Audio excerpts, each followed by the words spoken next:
On se retrouve pour le vlog numéro 5. Aujourd'hui, je vais vous parler des îles Fidji que j'ai fait pendant 10 jours. Vous expliquer un petit peu les trucs à savoir si vous voulez y aller parce que les infos sont pas super faciles à avoir honnêtement. Et aussi vous montrer un petit peu tout ce que j'ai fait. Donc voilà, je vous dis à tout de suite pour la suite de la...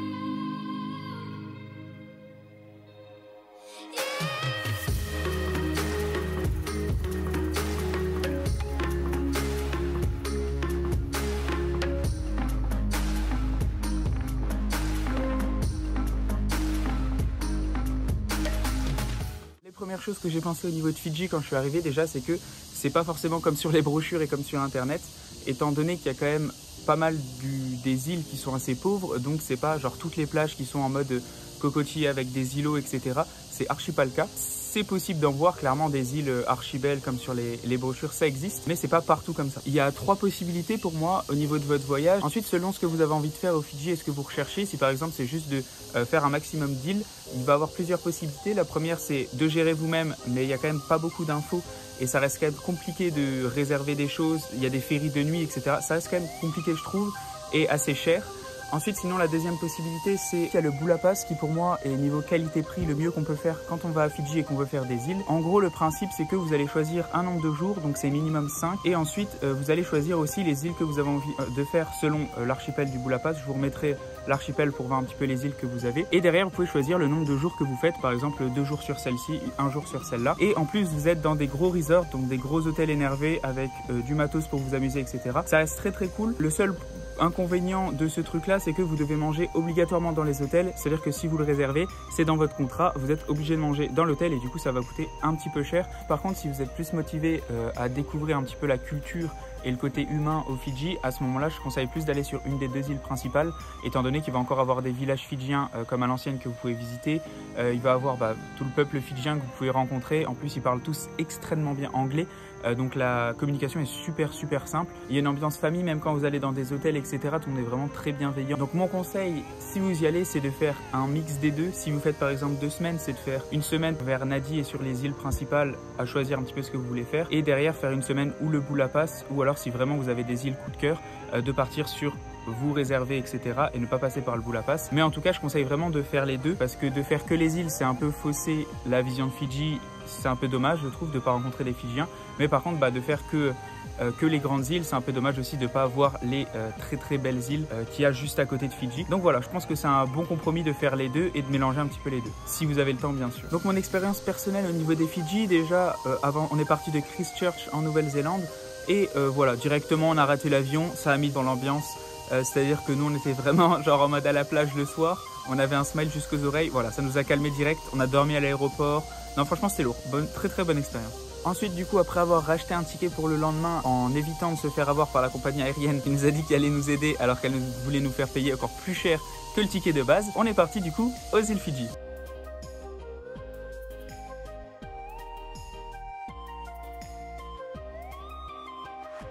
On est allé sur une des 2 îles principales pour aller dans la plus grande ville qui est Nadi, pour ensuite un petit peu visiter, voir ce que ça donne et un petit peu prendre la température sur ce qu'on a envie de faire.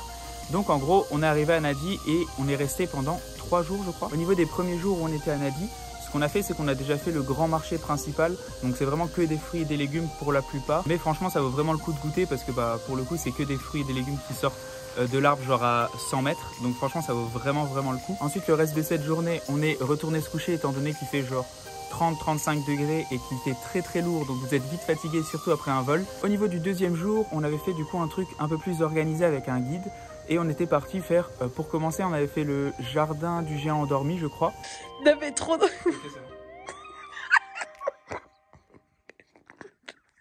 T'es pas du tout l'air naturel. C'est en gros une balade dans une forêt un peu aménagée, donc c'est super sympa, c'est pas très long, je pense que ça a pris 30 minutes, quelque chose comme ça. Au niveau de la 2e étape qu'on devait faire dans la journée, c'était aller visiter un village fidjien, étant donné qu'à Fidji, il y a toujours des villages qui sont en activité et qui fonctionnent en tant que village. Donc c'est possible de les visiter. Après, il faut bien faire avec un guide, il ne faut pas y aller parce qu'il faut que quelqu'un connaisse le chef du village. Et en gros, selon le chef, on peut rentrer dedans et se balader. Il nous explique un petit peu tout ce qui se passe. Mais du coup, je ne saurais jamais étant donné que c'était fermé. Donc voilà, en gros, il y a des jours où c'est fermé. Donc le dimanche, logiquement, c'est leur jour à eux où ils veulent pas du tout de touristes dans le village. Et du coup, on est tombé sur un petit dimanche, quoi, ça régale. Et ensuite, la dernière étape, c'est en gros des bains chauds. Donc vous badigeonnez debout et derrière, vous allez faire des bains chauds. Donc c'est vraiment bien pour le corps. Du moins, c'est ce qu'ils m'ont dit. Après, est-ce que derrière, ils font des photos et ils se foutent de ma gueule et ils font genre un album? Possible. Donc je sais pas, mais franchement, c'était super agréable. Sur le retour de cette journée palpitante, on est reparti du coup vers là où on habitait, plutôt logique en soi. Et derrière, on a rencontré du coup des Fidjiens. Ils nous ont du coup proposé de venir boire un thé et après nous expliquer aussi la vie en village. Du coup, il y a un peu deux manières de vivre aux îles Fidji. La première, c'est ceux qui vivent encore en village, donc ils vont travailler et derrière l'argent va au village et ils leur offrent du coup protection et plus la nourriture, etc. Ou alors il y a ceux qui sont partis du village et qui ont ou leur propre maison et qui vivent et qui en gros ont leur argent pour eux. Il y a deux différentes manières de vivre, donc après selon ce qu'on a envie. Ça me rappelle en même temps qu'au Fidji, il y a de l'alcool, etc. Mais tous les Fidjiens en fait, ils boivent plus du kava. Donc kava, c'est une boisson qu'ils font eux-mêmes, qui coûte déjà absolument que dalle, étant donné que c'est fait avec des racines d'une plante. Et en gros, c'est une boisson qu'ils boivent eux en espèce de petits shots. Et derrière, ça fait un peu les mêmes effets que l'alcool. Est-ce que c'est de la drogue? Oui.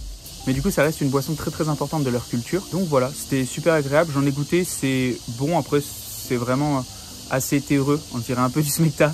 Mais bon, franchement, ça va, c'est pas dégueu non plus. Ensuite, après avoir fait le tour de Nadi, on avait réservé du coup pour 3 jours à Pacific Harbour, qui est un petit peu le deuxième endroit de la région où ça bouge un petit peu. Et on a été dans un resort. Donc l'avantage encore une fois à Fidji qui est sympa, c'est que vous pouvez aller dans un gros resort où il y a genre une piscine, un bar, etc. Mais par contre vous pouvez être dans un dortoir. Donc en gros il y a des gens qui vont louer genre leur petit chalet, etc. beaucoup plus cher. Et vous pouvez dormir dans le dortoir, mais quand même pouvoir profiter de la piscine, avoir un accès à la plage, profiter d'entre guillemets tout ce qu'il y a à l'hôtel. Donc ça c'est vraiment pratique et du coup ça coûte pas cher. Au niveau de Pacific Harbour, on pensait vraiment que ça allait bouger un peu plus que ce qui s'est passé. Après en vrai de vrai, on n'était pas en haute saison, donc je pense qu'en haute saison quand il y a tout le monde qui arrive, plus tous les backpackers et tout, je pense qu'il y a vraiment une bête d'ambiance et c'est beaucoup plus soirée et festif. Nous c'était plus des soirées chill parce qu'on n'était pas énormément dans l'hôtel à ce moment-là. Je garde surtout un bon souvenir étant donné qu'on avait genre l'océan juste à côté, la plage, etc.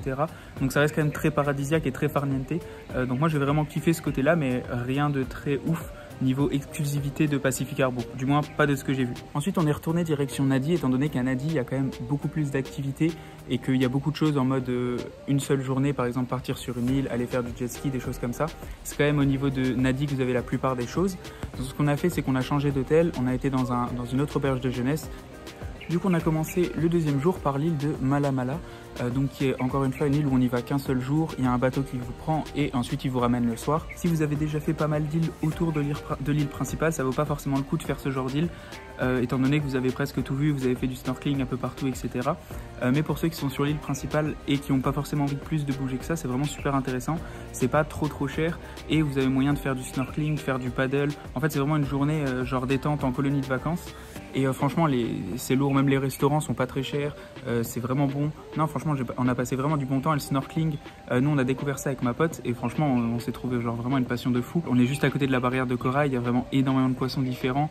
Donc franchement, ça vaut vraiment le coup de faire ce genre d'île et comme je vous dis, ça coûte pas très cher. L'autre île qu'on a faite, du coup, c'est Tivua. Donc comparé à Malamala, c'est à peu près le même style d'île, c'est petit avec un petit ponton, etc. Au niveau de Tivua, il y a juste un peu plus d'ambiance parce que il y avait de la musique fidjienne pendant le bateau et que le bateau était un petit peu plus stylé en mode Assassin's Creed. En vrai j'ai quand même préféré Malamala, je sais pas si c'est parce que c'est la première île peut-être, mais je trouve que le snorkeling était quand même beaucoup plus accessible, il y avait beaucoup plus de trucs à voir. Le restaurant c'était une dinguerie, donc je pense que j'ai quand même préféré celle-ci. Mais Tivua niveau ambiance fidjienne, je pense qu'elle est au-dessus. Donc voilà, après les deux sont vraiment super intéressantes à faire, donc je conseille quand même de les faire. Pour conclure un petit peu mes vacances aux îles Fidji, honnêtement c'était vraiment une dinguerie, genre on a fait à peu près tout ce qu'on avait envie de faire, donc ça c'était vraiment cool. Au niveau des points négatifs qu'il y a je pense au niveau de l'île et des vacances là-bas, je dirais déjà que au niveau des infos, c'est super compliqué d'avoir des infos pour tout parce qu'il n'y a pas trop de sites, parce que tout le monde s'en fiche.